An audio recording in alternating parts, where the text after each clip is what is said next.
Welcome to the Man Cave Podcast with Dan Casper. First things first, Austin, how far did you have Kentucky going in your bracket? I think I had him losing second round. Second round? Oh, you smart cookie then. I had him in the Final Four, so I'm a little, yeah. That'll happen. I bought into a little bit of the Kentucky hype there, so no more for me for the future. Who do you got in your Final Four? I'm gonna have to remember. I have Purdue winning it. Okay. I think on the other side, I think it's Purdue, Houston in the finals. Okay. I'm trying to remember the other side. Those are in the finals. I can't remember my other two, but you know what?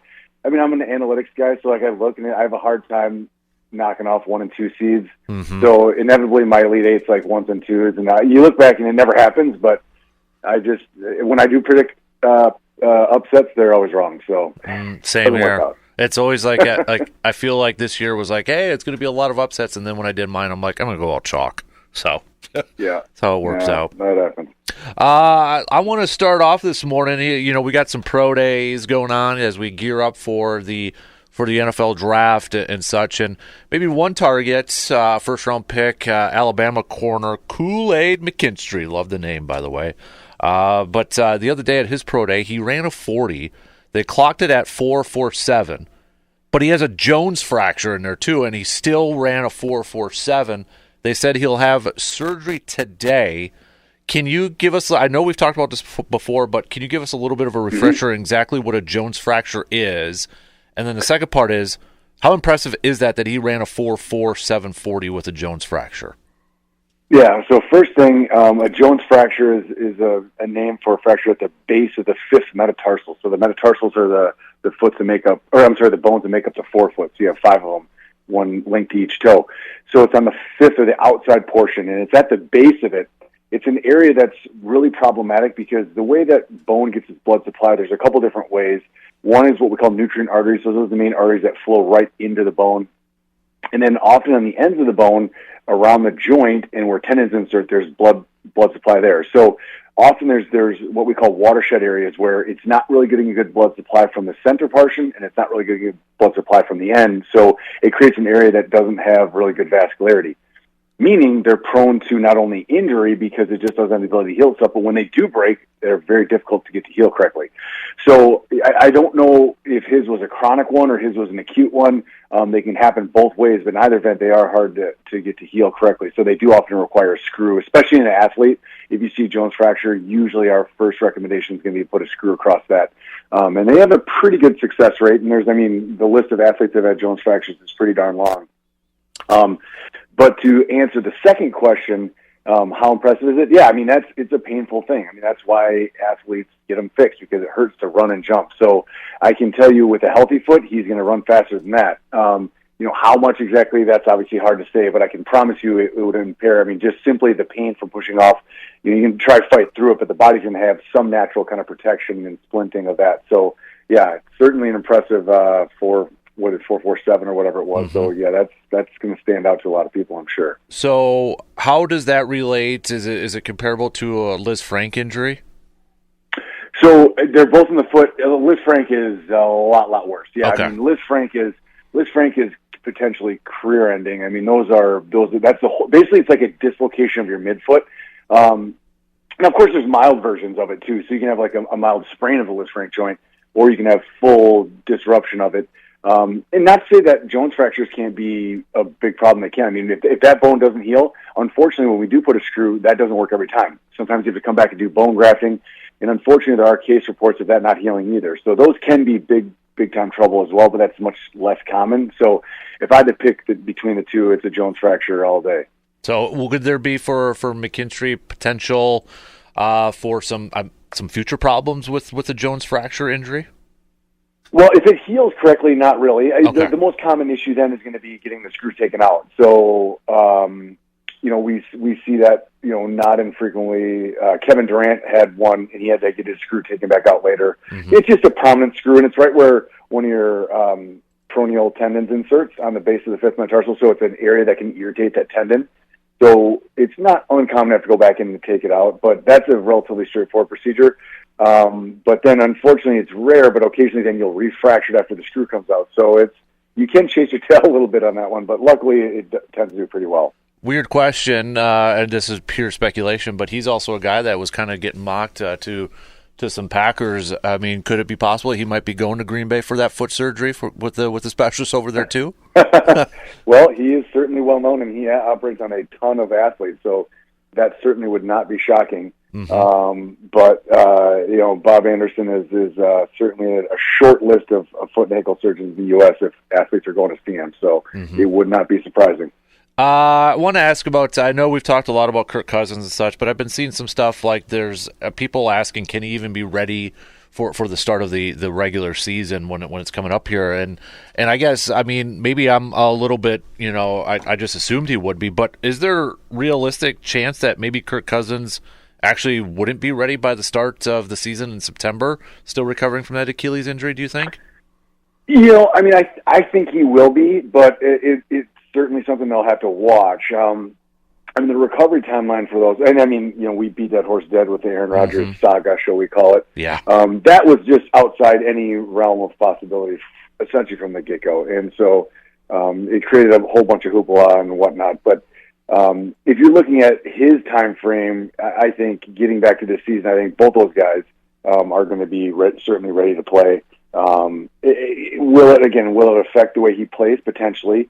And, their style of play at quarterback is just different than a receiver running back who may have a little bit harder time. Not so much because you're worried about the tendon re-rupturing, because the leg just isn't ready for it. There's still fatigue and weakness, and they just don't want to push it too fast and end up getting some other issue in the leg. But most of the time, you're going to let people get back roughly in that window because at that point, not only is the tendon healed, but the leg has kind of been rehabbed and they're ready to go. He's Dr. Crow inside the training room, Chippewa Valley Orthopedics and Sports Medicine with us this morning. I'm going to ask you a question that Hudson asked me the other day because this is in your wheelhouse. But he's like a diehard. He's into the NBA right now because it's basketball season and such. And he's a little frustrated because Julius Randle hasn't been playing yet for a while. And he asked me the other day, he's like, Dad, when is Julius Randle going to be back on the court? He last played at the end of January, and he's got a shoulder separation, and I was reading a little bit, or dislocated shoulder, but obviously the potential for a re-injury. So if Hudson's listening right now on his way to school, Austin, what would you tell him? Like a couple months yet, or playoffs potentially? That's a tough one. I mean, shoulder instability is a tricky one. I mean, there are times where we're able to get people back very quickly. Like we reduce a shoulder on the sidelines and they're back in the game. You see that. I mean, to bring it to Hunter Dickinson, who had dislocated his shoulder in, I think it was in the Big 12 finals or semifinals. It was some point not that long ago. I was actually watching that game live and saw that shoulder come out. He's going to be back playing. So, I mean, you can get back quickly. It depends on how the shoulder's acting. I mean, some guys. And it depends on the injury pattern and the location of the labral tearing, which is usually what happens with the dislocation. So if people remain stable and they feel like they have good motion and strength, we can get them back pretty quickly. Now, there's always that risk of it coming out again. And as soon as you have a second occurrence, the risk goes way, way, way, way up. So often that's really what we use as a guide. So we'll try getting an athlete back. If they keep coming out, then we talk about shutting them down. But there are times where they'll just try to push through the season and say, look, I'll get it fixed in the off season. We do see that a lot in a lot of sports, that people just try to go through. So to answer the question, it really has to depend on how his shoulder's acting, stability wise. If it's remaining stable and they're working on strengthening, it should be pretty quickly. If he still has sensations and true instability, it could be, I don't say indefinite, but that sometimes pushes you to saying, look, we need to shut the season down, operate now. And that's probably the algorithm they're working through as we speak. Interesting. Not to keep going back and forth, but I forgot to mention this with football. And I saw this the other day, earlier this week. So Chase Young signed a deal with the New Orleans Saints. And I was reading some tweets from Albert Breer from Sports Illustrated. And he noted that scans on his neck made it tough to find a suitor. No one would clear him on his physical. The condition was initially found after he had a stinger last year against the Browns in a preseason game.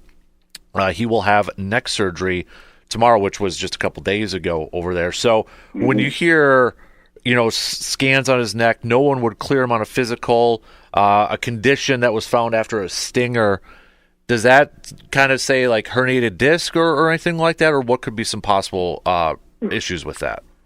Yeah, likely that's what it is. So he had probably stenosis or narrowing in the neck. And now some people, it can be congenital, where like they just have a congenitally narrow area where the spinal cord runs through. So that central stenosis, that's a real hard one. So those are some times that pro athletes just aren't able to keep going because the risk of like a neck injury is really, really high.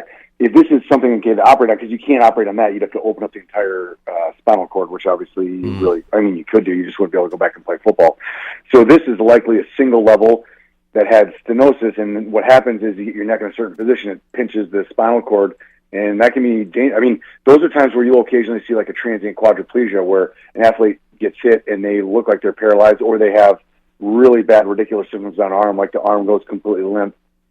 And then you're worried about that happening again and again. And so that's, I'm sure what was going on is they definitely have MRIs of his neck, and they can see that narrowing, and they said, look, this is a potential issue. Now, if it's corrected surgically, then that's not as big a deal. The question is I don't know if they did a decompression, meaning they tried to go in and just pluck the disc out, or if they had to do a fusion, which, for example, like Peyton Manning had when he made his comeback. Both those things, can be effective. Obviously, if you have a fusion in the neck of a player like Chase Young and what he does, you're certainly going to be worried about long-term issues there. So it's definitely a complex topic, but I do believe there's a good chance if it was corrected with the decompression, he should hopefully be able to get back and not have issues that persist. Interesting. I was reading a little bit more here, too. It said apparently the neck condition was a factor in his trade market just this previous season. He said here the Bears weren't comfortable with the scans, but the 49ers were. So, I mean, it sounds like it's a big risk either way to take that player on. Yeah, I mean, those are ones that just sometimes you don't know how they're going to go, and especially when you're dealing with neck issues, it's the nerves are involved, and it just makes you hesitant because those things can be absolutely career-ending. So, and now, I mean, players are getting much, much bigger contracts that have guarantees in them, and so when teams are investing, I mean, the good old days when athletes weren't getting those guarantees, it was, I think, easier for teams to take a waiver on them and say, hey, let's just see what happens. Now, these guys are getting, especially premier players like this, are getting, I mean, not completely guaranteed, but there's large chunks of these contracts that are guaranteed money, or these signing bonuses to open up cap space, that if the team loses that bet, then all of a sudden they're feeling that for a couple of years, so it's just a bigger issue. Yeah, and I think, Packers fans are probably familiar with neck injuries like that, shortening career, Sterling Sharp, Nick Collins, and those guys, too. So Absolutely. He's Dr. Crow, Chippewa Valley Orthopedics and Sports Medicine inside the training room. Doc, we appreciate it, and I know I want to give a shout-out, too, because I know you've worked with a lot of them over at Sacred Heart. I know it's a sad day today with Sacred Heart closing, but and I know you've worked with probably a lot of people over there, too, so we're thinking about them, right? Absolutely. I mean, a lot of years over there. Just looking at the whole scenario, it's obviously tough, and I think we're hoping the community continues to respond. There's a lot of different ways that people are going to have to adapt and change, and we're certainly doing our best. And there's an effort that we're doing on the kind of the private side of trying to get a community hospital started.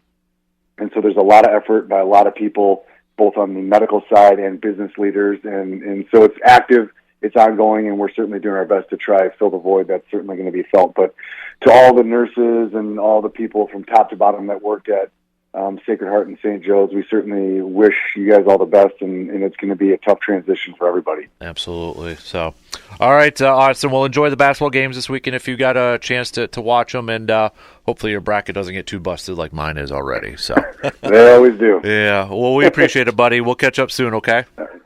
Sounds good. Take care. You got it. There you go. Dr. Crow inside the training room, Chippewa Valley Orthopedics and Sports Medicine.